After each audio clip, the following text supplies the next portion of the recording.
Hey everyone, it's Art, and let's be reasonable. Hey, this is a show about U.S. politics. We cover the 2024 election, and we also do a news wrap on Friday. We cover the five top stories of the week. So it's more of a, I don't want to say pop culture, but more breaking news stories, right? So that being said, let's go ahead and jump into our presentation for today. Of course, we're talking about the Democratic candidates running for the presidency. There are two candidates. We'll just go ahead and cue that up right now and get right into it. So there are two candidates. That's Joe Biden and Marianne Williamson. I guess I could give you also an introduction of the 13 Republicans as well. Here they are right here. Some with more name recognition than others. I would doubt that most people have no idea who Ryan Binkley is, Perry Johnson, or Corey Stapleton. And perhaps maybe you don't know Larry Elder, but he's had a radio show forever. You may not know him, but the other people you're familiar with because you saw him on stage.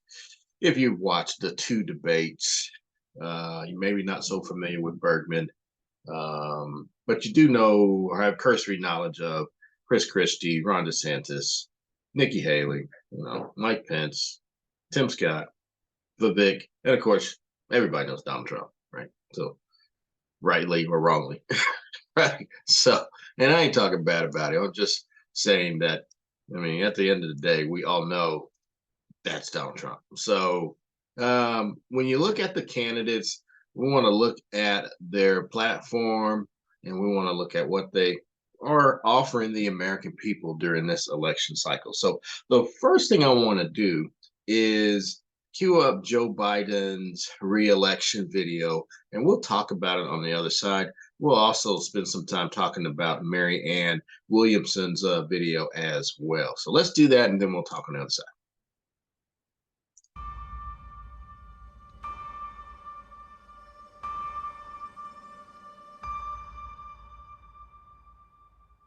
Freedom, personal freedom, is fundamental to who we are as Americans. There's nothing more important, nothing more sacred. That's been the work of my first term, to fight for our democracy. This shouldn't be a red or blue issue. To protect our rights, to make sure that everyone in this country is treated equally and that everyone is given a fair shot at making it. But you know, around the country, MAGA extremists are lining up to take on those bedrock freedoms, cutting Social Security that you paid for your entire life while cutting taxes for the very wealthy, dictating what health care decisions women can make, banning books, and telling people who they can love, all while making it more difficult for you to be able to vote.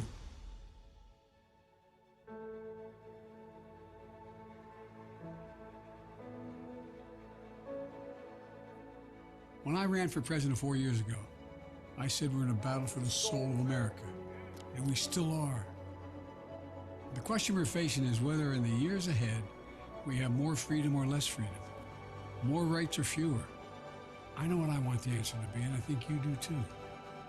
This is not a time to be complacent. That's why I'm running for re-election, because I know America. I know we're good and decent people. I know we're still a country that believes in honesty and respect and treating each other with dignity. That we're a nation where we give hate no safe harbor. We believe that everyone is equal, that everyone should be given a fair shot to succeed in this country. Thank you for choosing us. Every generation of Americans has faced a moment when they have to defend democracy. Stand up for our personal freedom. Stand up for the right to vote and our civil rights.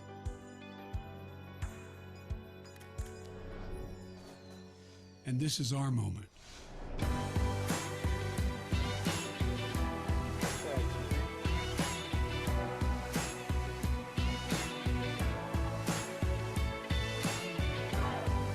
We, the people, will not decide. God love you.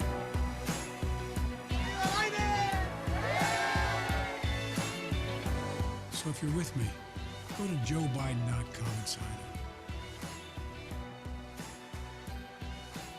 Let's finish this job. I know we can. because this is the United States of America. There's nothing, simply nothing we cannot do if we do it together.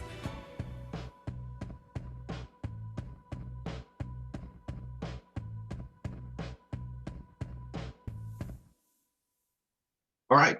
So that's Joe Biden, right? So he is the incumbent. He's the president of the United States. Um, I guess you can, let's say the pros are the guy. Well, he's an incumbent.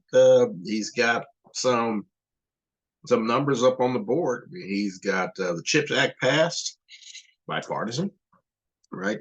He got bipartisan support on the infrastructure deal. He got bipartisan support on the Inflation Reduction Act. He's selling Bidenomics, right? He's trying to sell that. The American people aren't listening, but I generally say look at the economic numbers, and that will tell you whether or not the American people are listening. And maybe I'll do a show on that one day. So, but those are the pros. I mean, the con. Guess what? I mean, the con is really factual con. A factual con, because there's some other cons out there that aren't factual. But the factual con is that this guy's old. He'll be 80 years old. He'll be the oldest president ever elected if he gets reelected, right? And then there's the swampy things out there about the fact that he's been around Congress for a number of years.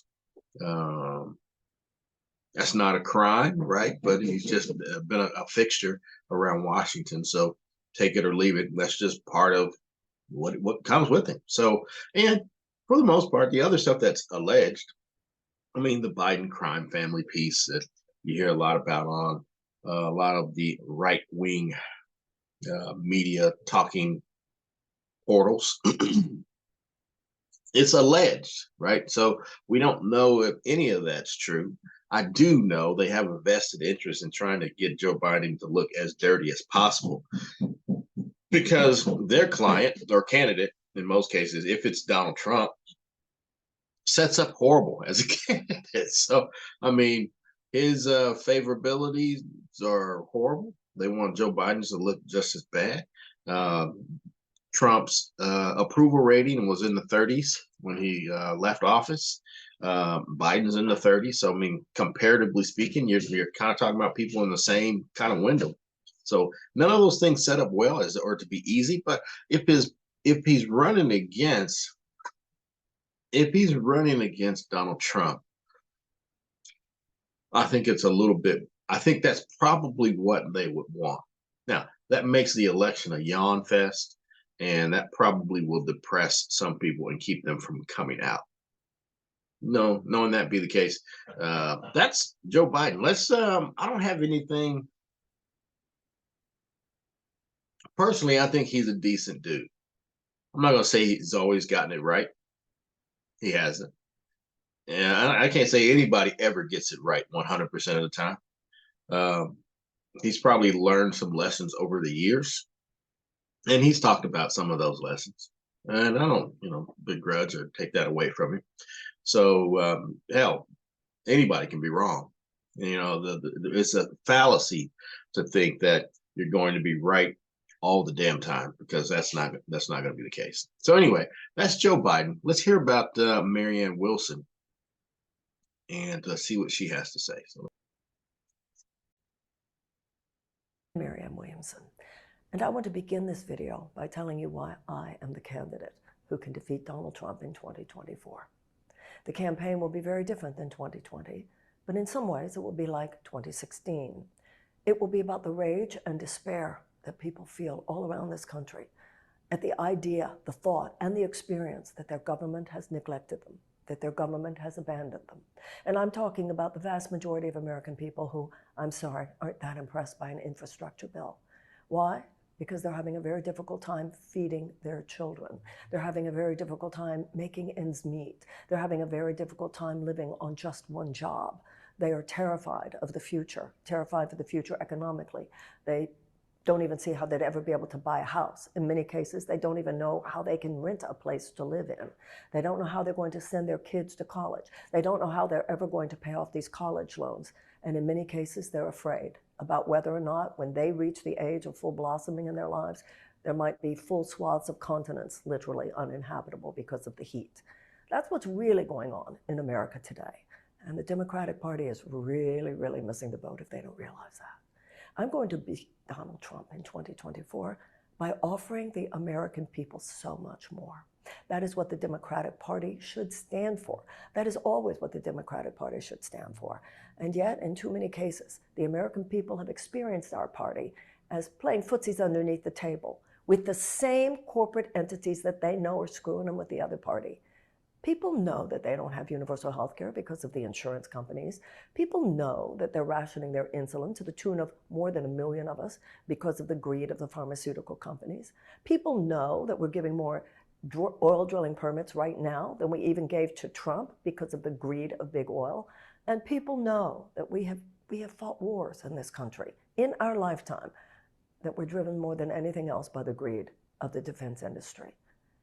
Memo, alert to every thinking American. People's lives are falling apart, and the Democratic Party should stand for a response to that. And that is what I stand for with my agenda. My agenda for an economic bill of rights, my agenda for a Department of Peace, my agenda for a Department of Children and Youth, my agenda for universal health care, a guaranteed living wage, tuition-free tech school and state colleges, and an agenda for a program to end the war on drugs. Mine is not a candidacy that just talks about treating symptoms or making incremental changes. Mine is a candidacy that talks about genuine economic reform. And for those who think that's unserious, boy, you're the ones who are unserious. People who think it's okay to just erase or invisibilize a candidacy because you don't like it and you think you are entitled to make the decisions, you might want to remember your ethics class in journalism school. But in the meantime, those of us who know that this is the way to beat Donald Trump, those of us who know more than anything that this is the way to repair America, we're going forward. And so I'm asking you to help. I'm asking you to get very busy right now. If you believe that this campaign has something important to contribute, if you have really realized this is the one progressive campaign running in the Democratic Party, if you take very seriously the idea that if we offer the American people anything less than what I'm talking about in 2024, we will lose. We will lose to Donald Trump or whomever else is running for the Republican Party. If you take that seriously, please go to Marianne2024.com. We need money and we need it now, whether it's $2, $5, $10, all the way up to $6,600, whatever you can do, whatever is comfortable for you, whatever you're motivated to do. And write your friends and call your friends, and we all need to get really busy. Because if there's not an additional $250,000 by October 15th, I don't see how I can continue as a viable campaign. This is needed. This is not about me. This is about the agenda that this campaign stands for. I believe with all my heart, or I wouldn't be doing this. America needs this. America needs me, America needs you, America needs all of us. We can do it too. Please go to Marianne2024.com. And I thank you from the bottom of my heart. Okay, so that's Marianne Williamson. Okay, so a lot to unpack here, right? So let's just take it, let's take this from a macro level, right? So what Marianne Williamson is saying is that she's running against Joe Biden because she doesn't like the incremental approach to the Biden administration. And you have to remember that Biden is a moderate.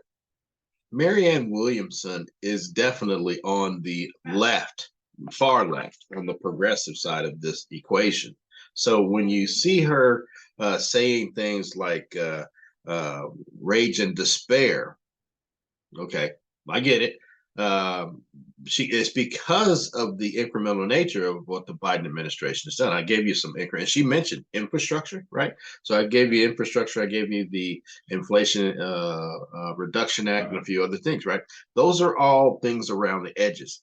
Marianne Williamson is saying we need to be more proactive and progressive in what it is that we're trying to do. She's saying that we need to put our foot down on the gas and really make some reformative change in this country.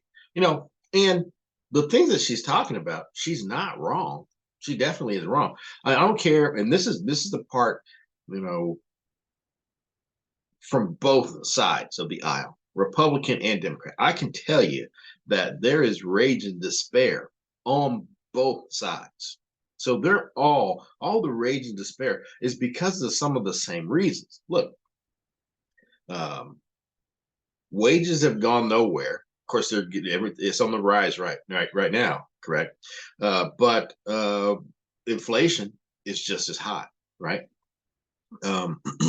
Home prices are so high that you can you really, and she's right. You have people that can't even afford to rent, right? So, and that's across the board. That's Republican individuals as well as Democrats. So some of the things, or the things that she's talking about, even, and this is the part that I have to try to get through to my Republican friends, even if you were gonna go back, make America great again. Let's say that you were going to go back to gas prices at, what do you want that to be? $1, $1.50? That's not happening. I don't care who the president is. I don't care if you drill everything in the United States. If you're drilling everywhere, it's not going back to $1. And the reason why it's not going back to $1 is how we use oil and gas, not only in this country, but around the world. It's a globalized market. So unless you want to pull all of that off of the globalized NYMEX and the rest, that's not going back. I mean, and you've seen productivity in corporations, that's through the roof, right? But wages can't compete. Wages and productivity used to be tied together. As productivity went up, wages went up. Not the case anymore. So you may not like it from the government's perspective or the government's hand in it, but on the other side, corporate America has their hand in it and on it as well. So the loser in this equation really becomes the American people. I don't care if you're left or I don't care if you're right. You're still going to lose because that's the way the deck is stacked right now. So you can't say that what she's talking about is kind of like pie in the sky. Now, some of the departments that she's trying to, come up with, no, I don't think we necessarily need those things. But I understand why she's proposing the Department of Peace. I'm not sure we need that personally. I mean, I think we all know what it is and what we want it to be, but I'm not sure what a director of the Department of Peace does personally. So I mean, so there's things that I understand, and the big takeaway for me is that she doesn't like the incremental nature of Biden and trying to get things done. She wants it to be more transformative and more, we need to do these things and do them now. And, she's probably right. No doubt about it. She's probably right. But not going to happen. So, I mean, those are your two candidates. You have Marianne Williamson and you have Joe Biden. Between the two, I would say the more reasonable approach is probably the Biden approach. Personally. I mean, so you tell me, what do you think? Like this video and subscribe for more content. But you tell me, what do you think about Joe Biden in particular? And what do you think about Marianne Williamson? Is she right? I mean, I believe she's right. The only problem is I don't see us getting there under the progressive banner. I don't see us getting there under a Republican banner. We're not going to come close to that under the Republican banner at all. So, but there definitely needs to be some changes in the way we see the U.S. economy and the way we see socioeconomics, and it's true. I mean, look, for as good a time that we had under supply side economics, rightly or misguidedly, right? For you gotta say there are a lot of people who've been left out. And there's more people being left out, right, today. So as you look at these major metropolitan cities and you see these people out here homeless, living on the streets, right, or out in California, look, that eventually is going to make its way all across the United States into every nook and cranny, rural and urban. Because ultimately, it's kind of crystal clear that we're bumping up against some economic norms. And Biden and Bidenomics may be a way for us to try to delay some of that. But at the end of the day, I'm not quite certain that we actually, this is kind of like the perfect storm that we're in. And I don't see how we get out of it, but I'm interested in ways that we can look to changing the trajectory somehow. So those are the two Democratic candidates. Again, like and share. Tell me what you think. That's all I have for the night. Hope you enjoyed this, and I look forward to doing a response on the not Democrat, but the Republicans, because there's some doozies over there that we need to get to and talk about. Because, well, hey, it's about being reasonable. Let's hear what the position that they are bringing up, and let's see if we can agree. Let's see where we can agree, right? So all that being said, folks, have a great evening and looking forward to the next conversation.